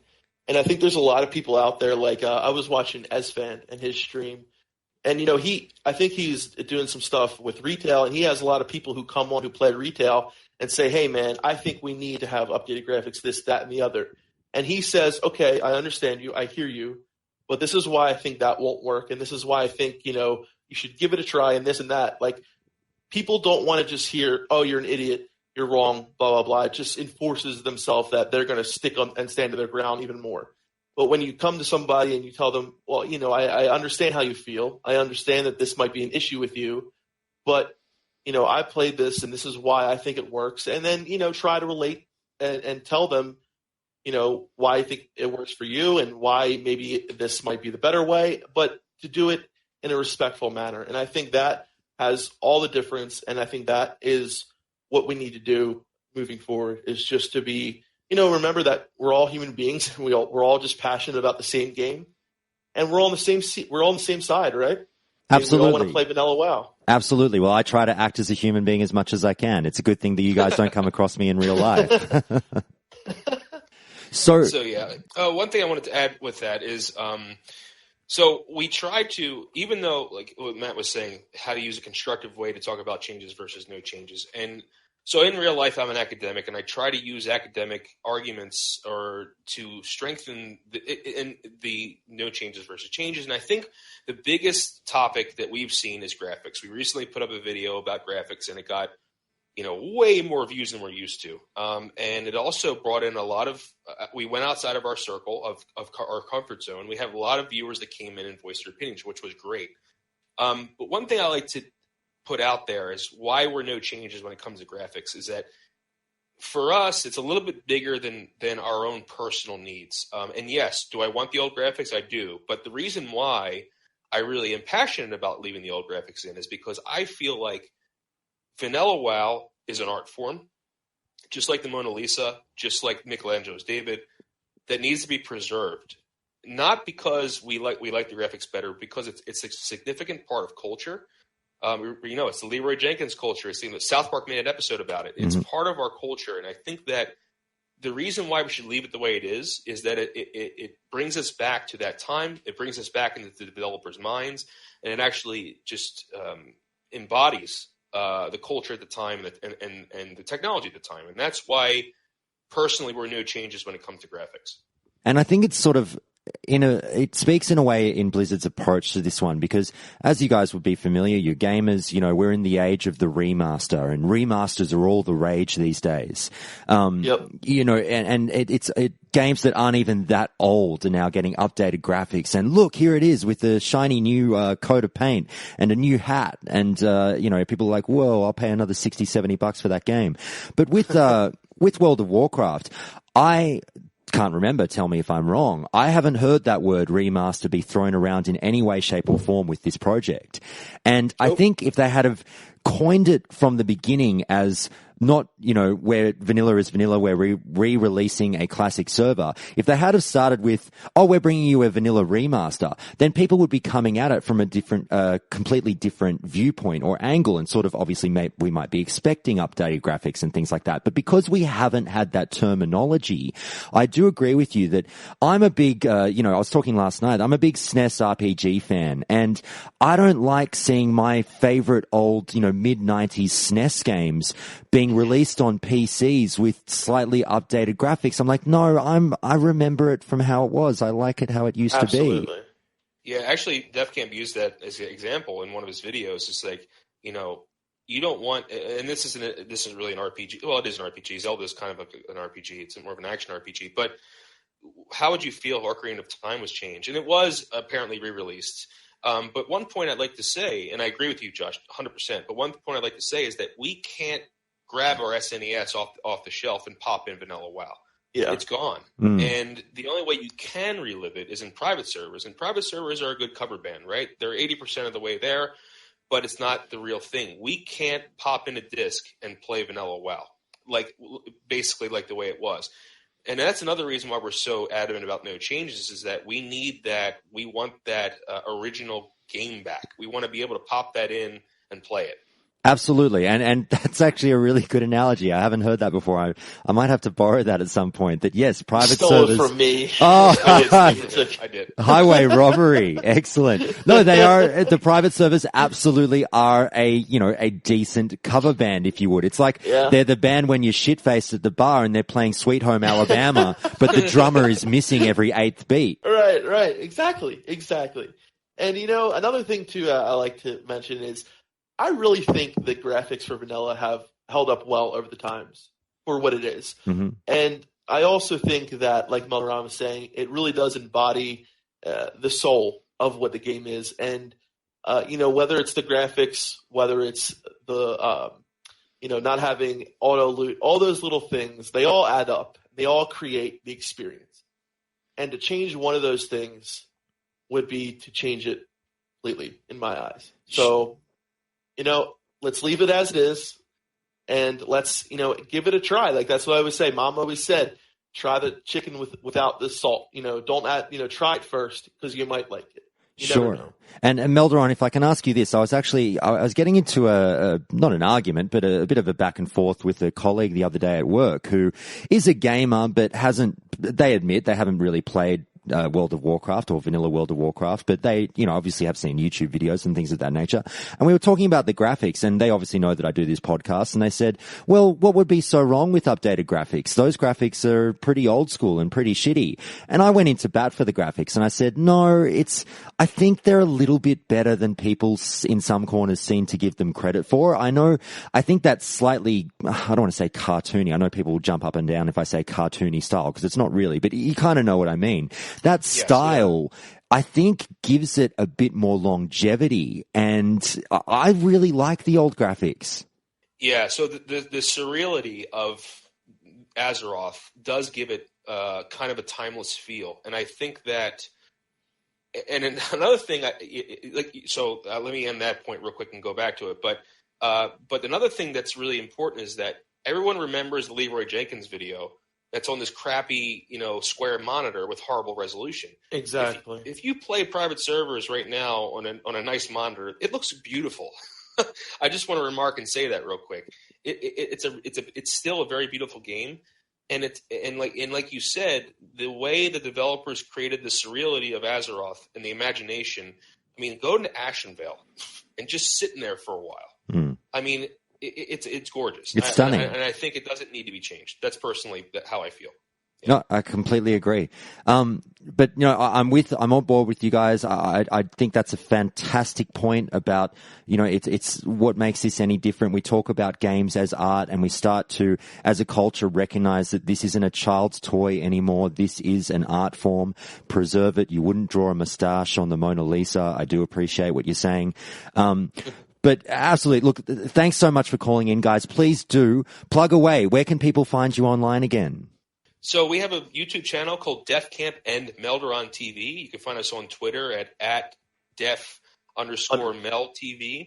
And then we also have Matt, go ahead on your Discord. The Discord, the link for our Discord is in, if you go to the YouTube channel, it's in the description of all our videos. You can just click on that and join the Discord right through that. Sorry, I meant Twitch. Twitch? Yeah, you have a Twitch as Defcamp is your Twitch handle, correct? I don't stream yet. No, not yet. I will though. Yeah. Keep an eye out. Yeah, Defcamp. Yeah, keep an eye out for streaming in the future. Also, yes. Excellent. All right, and you two are brothers, right? We are, yes. Fantastic. You finish each other's sandwiches, right? That's correct. That's actually very, very true. Okay. Well, sometimes I don't let him eat the whole thing. Thanks very much for calling in, guys, and we hope to speak to you again sometime soon. Thanks for having us, Josh.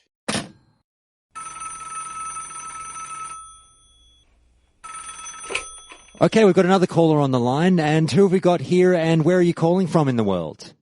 My name is Patrick, also known as Boradin. I'm calling from the county of Halland in Sweden. Excellent, excellent. Now, Patrick, what did you like to talk about today? I'd like to talk about classes, or rather class balance, in raiding in particular. Sure, a very relevant topic considering what we've just heard about. What were your thoughts on class balance? The thing is, I see myself as kind of the jack of all trades person. I have a lot of experience among all classes, master of none. Fair enough. But I myself prefer healer type classes, to be fair. It just boggles me how every type of class are relevant in some form. You can kind of see how every class is needed. I mean, whether it be the healing over time effect with druids, they have the nature swiftness, which is really good if the tank is in emergency healing. And there's just priests; they're really mana efficient heals with their flash heals and bigger heals with their greater heal and heal. And paladins, which is really the alliance equivalent of the best healer, because their heals are so efficient, it's really ridiculous, actually. And as well as shamans for the horde. Okay. Their totems. So it sounds to me, Patrick, like you're commending Blizzard for a job well done on literally putting a class, having every class have its own utility and everything is useful and nothing has been wasted. Is that the gist of what I get from what you're saying? Kind of, yeah. I mean, there's also the argument of tax. The hybrid tax, is that what you're referring to? Yeah, the hybrid tax. Yeah, exactly. What are your thoughts on the hybrid tax? I think that's kind of redundant in a way, because you see that actually off-tank druids are viable on certain fights. They're very good at off-tanking mobs that are on the boss. So I wouldn't say that they're really useless.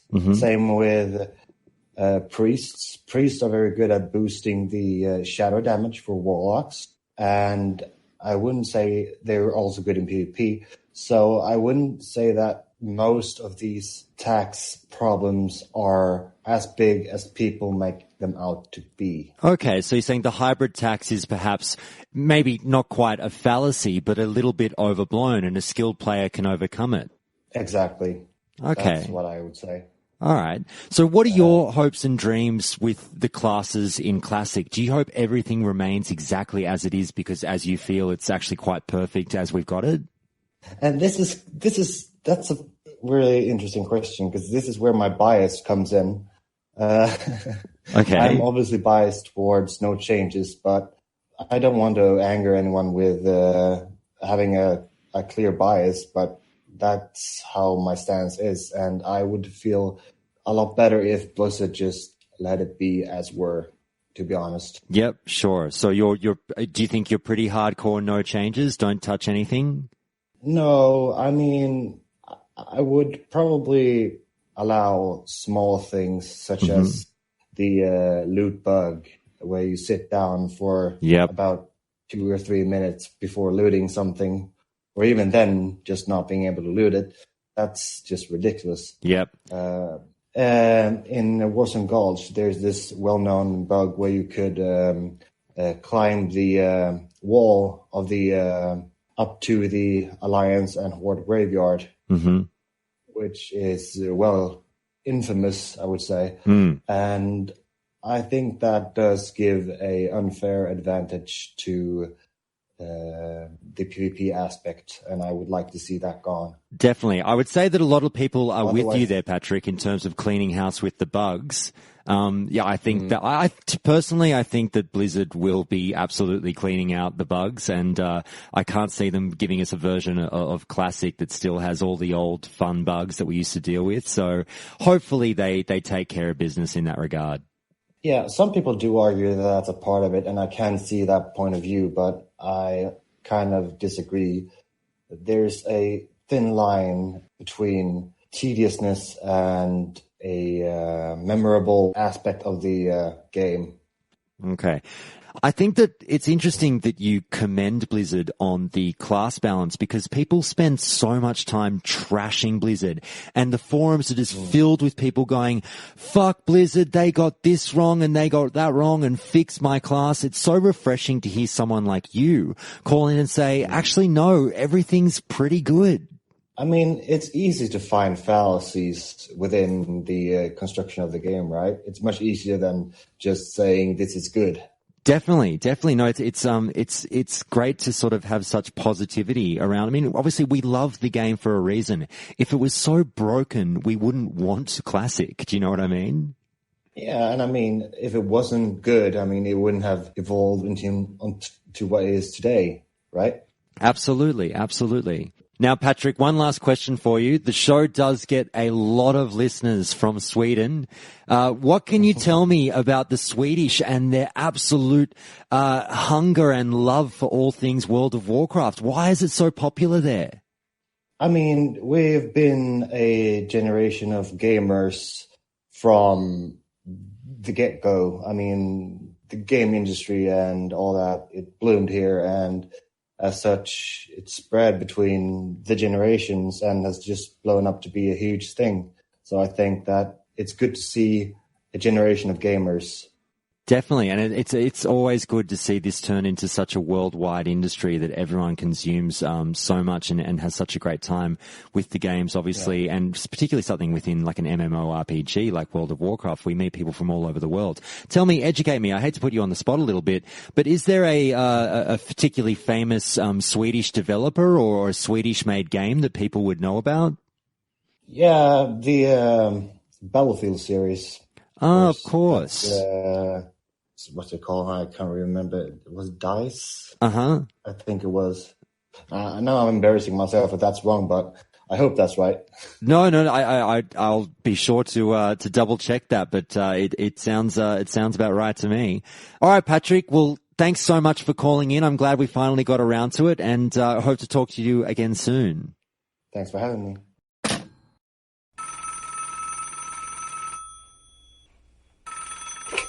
Hello, and who have we got on the line today? Hello, I'm Minorou. Minorou, yes, of course. How are you? We've had you obviously call into the show today. Listeners know you. You've had some great input to the show so far. What have you got to talk about today? I'm calling in to talk about the scale of Azeroth in the MMO that we all know and love, and how it's not actually what we think it is. Oh, in what way? How do you mean?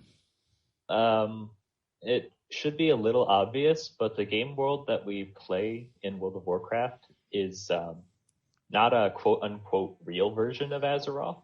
It's scaled down for the sake of gameplay and technical limitations. Mm-hmm. The thought occurred to me after watching a combination of watching some video analysis of how big Azeroth is as a planet, watching the Warcraft movie because of your Cinephiles podcast. Yep, thank you for listening. And also hearing you list off the populations of zones and cities in your lore episodes in Countdown to Classic. Yep. We all know there's no way in the MMO that thousands of humanoids and beasts are actually living in a particular single zone. Mm-hmm. It's definitely something that piqued my interest as I was reading them. And a few articles I come across on wikis and things of that nature do actually make comment on the purported populations of certain zones. And when you hear things like, oh, Stratholme had a population of 25,000 at its, the height of its glory, I always found that interesting. And yes, when you hear numbers like that, I don't know, maybe I sort of go like, I don't know about the lore of the population of the world. And someone like me who's from a city like Sydney that has a population of, 5 million people or whatever, which is small fry to some cities, but big to others, I sort of think 25,000 people in Stratholme, that's nothing. What kind of world are we talking about here? But yeah, it's always interesting. Yeah, it's all just scaled down. I wanted to point out that just because World of Warcraft is fully explorable, it doesn't mean that it's the most accurate or dependable representation of Azeroth. While in-game we can walk across like north and south, the Eastern Kingdoms in a couple of hours, I recall in the books they would mention they could travel for days on horseback and not even make it halfway. Right. And definitely people appreciate that, you're 100% spot on, and people do forget that everything has been scaled down. Obviously we don't, I would think the majority of us realize that it doesn't take a couple of hours by foot to cross this massive continent. But you're exactly right. Like, we often wonder, well, appreciating that it's a game and you have to change certain things for a game. If we were just relying on the lore and what is canon, what kind of grand scale are we talking about here? And I'm glad you referenced it in the books, because I didn't know that. So in the books, they do actually make reference to some kind of loose time and scale of the world. Yeah, granted, I haven't read the books in like a decade, so you might have to fact check me on that. No, that's fine. I'll take your word for it for now. But definitely, it's something that, as I mentioned, I'd love to hear a little bit more information from Blizzard. Not that they need to, or that this is particularly high on their priority list, but if there was things like figures and stats of the world fleshed out a little bit more, like just in terms of population, I'm weirdly intrigued by stuff like that. How many people live in beings live in the world of Warcraft?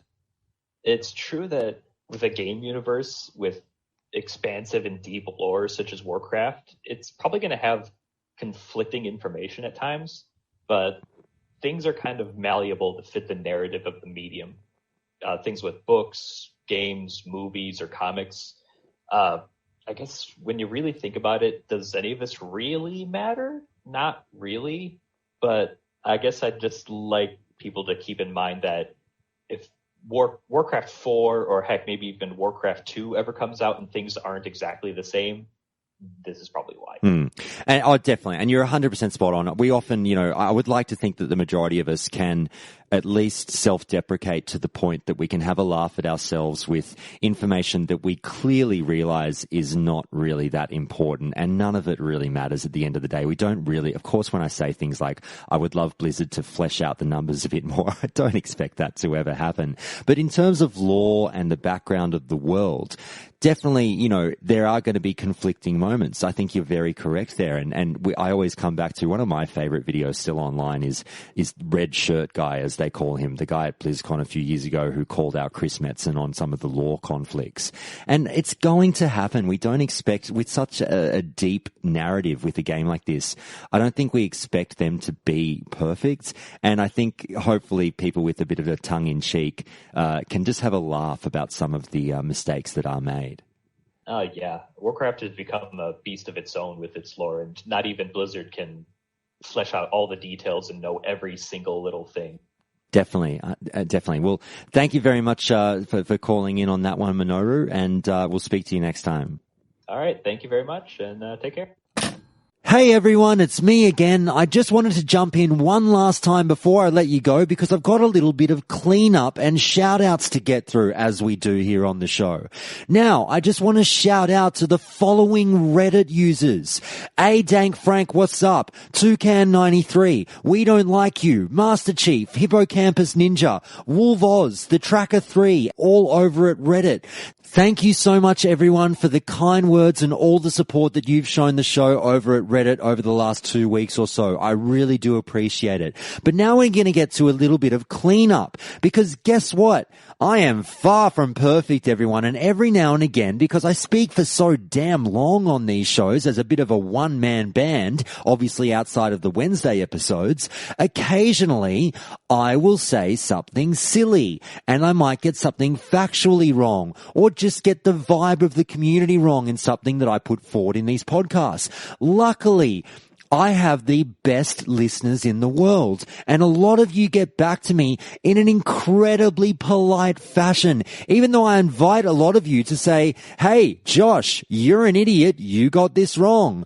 But I love that so many of you are so nice when you correct me, because I think you appreciate that I'm not super duper well versed at times with what I'm talking about, but I'm giving it my best go.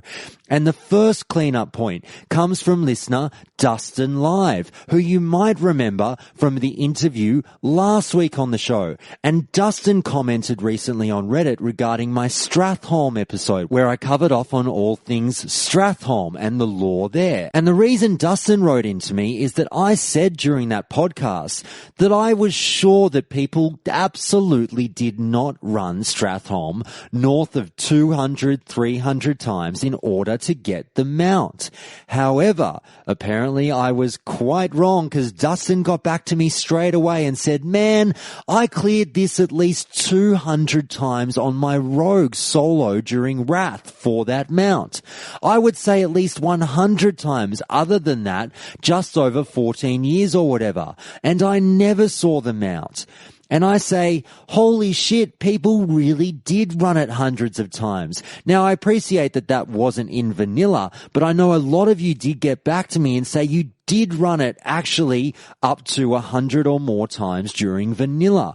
And obviously when we could go back in expansions and it was a little bit easier, it might have made it a bit more palatable to try and burn through that to get them out. But it is interesting, and I was way off base in suggesting that I was struggling to believe that people would really do that. You absolutely did. I am constantly underestimated and amazed at the dedication that this community will show.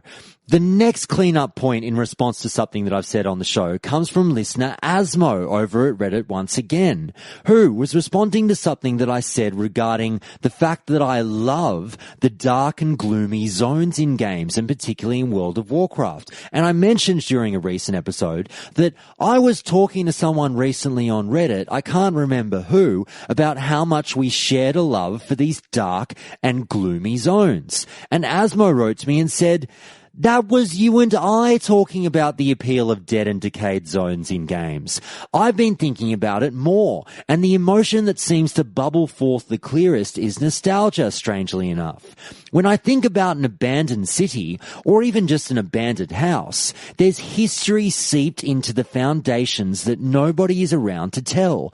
It gives me kind of a very bittersweet feeling, with the sweet element coming in the form of an opportunity to explore a mystery.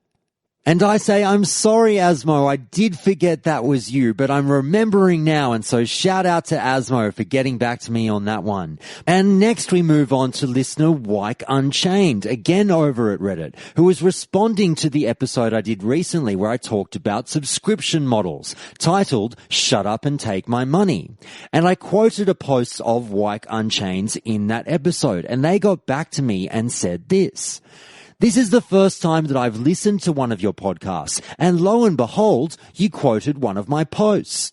However, I felt that you didn't quite understand my position regarding subscriptions, as I feel I kind of owe Blizzard for the years of enjoyment I've had out of the game. I previously donated time and money into various private realms to try and improve the emulation scene. I'll gladly pay Blizzard if they can offer a genuine product. I was only ever involved in the emulation scene out of passion, not out of poverty.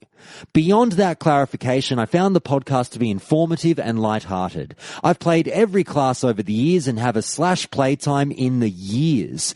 But even I learned something from the posts you selected for quotation regarding druids. I'll certainly be listening in again. Good luck and happy hunting. And I say thank you very much for getting in touch with me, Wyke Unchained.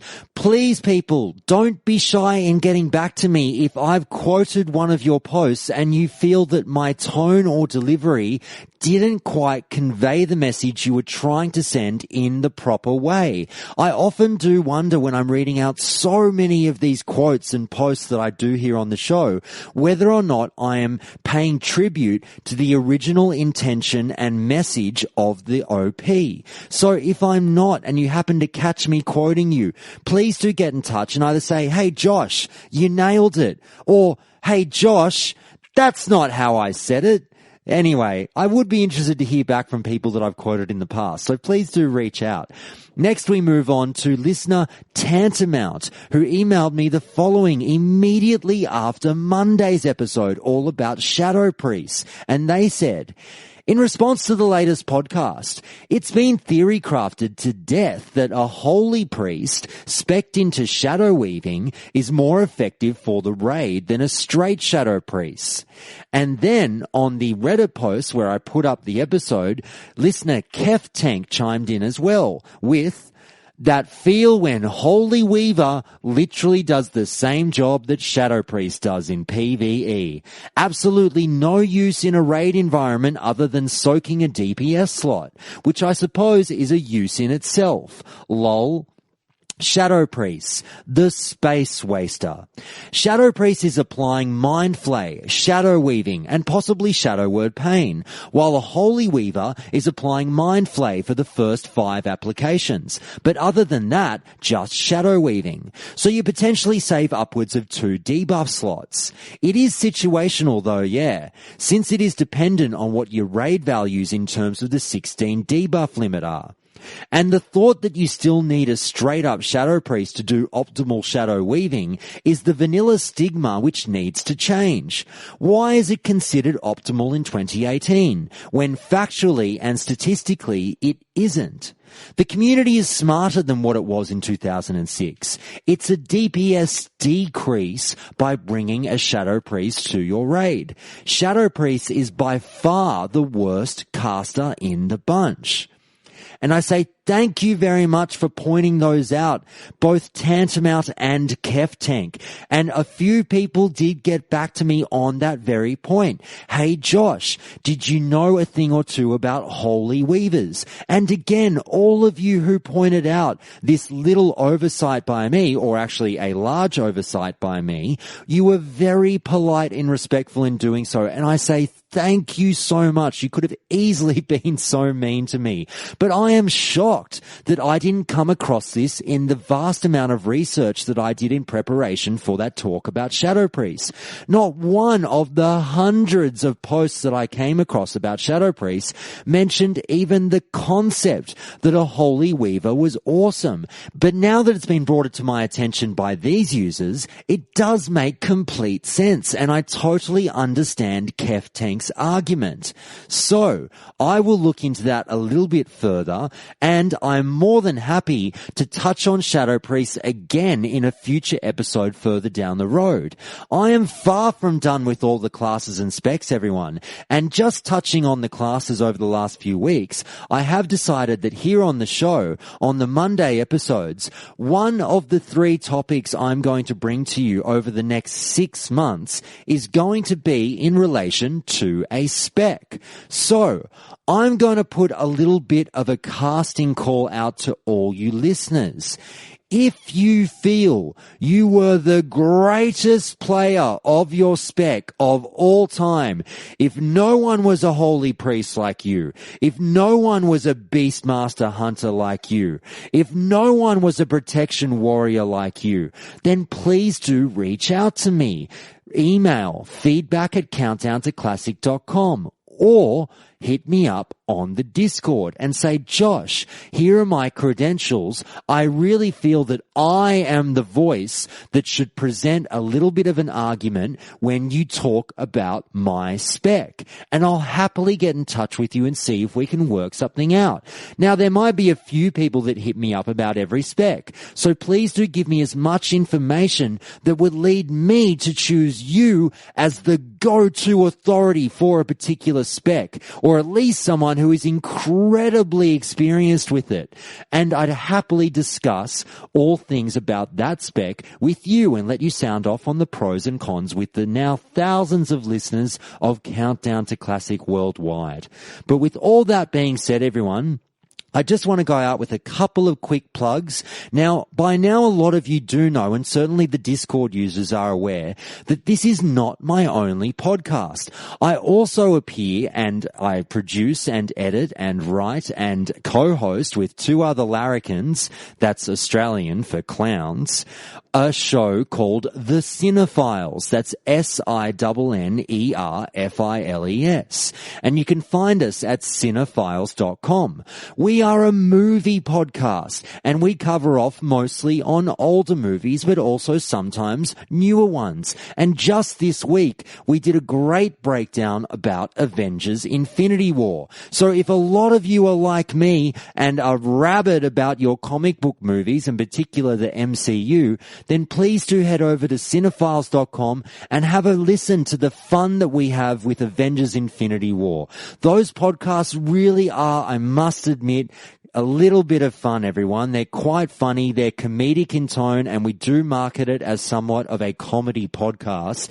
It's much funnier than Countdown to Classic, I guarantee you. So for those of you groaning, going, oh God, Josh, if the humor's anything like what you pull on this show, then I'm fine. Thank you.